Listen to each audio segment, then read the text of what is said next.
বন্ধুরা, এই মুহূর্তে যদি আপনি আপনার কষ্টের টাকা কোনো সুরক্ষিত জায়গায় রাখার কথা ভাবেন, তাহলে আপনার জন্য একটা বিশেষ জরুরি আপডেট আছে।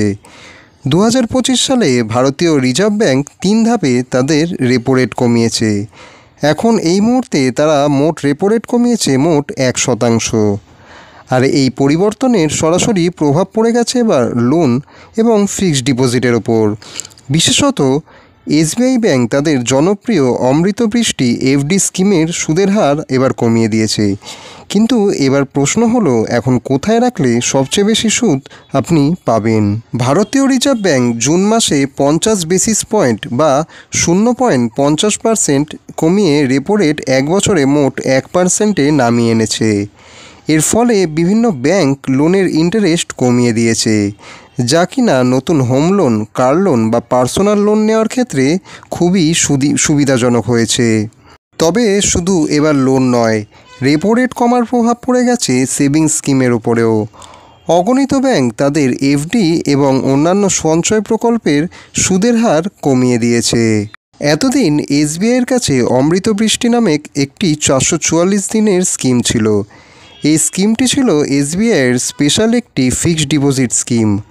আগে এই স্কিমে সুদের হার ছিল 6.85%, যা কিনা ছিল ব্যাংকের সবথেকে বেশি রিটার্ন দেওয়া স্কিমগুলোর মধ্যে একটি। কিন্তু 15ই জানুয়ারি 2025 থেকে এই স্কিমে সুদ কমিয়ে দেওয়া হয়েছে, যা কিনা করা হয়েছে 6.6%।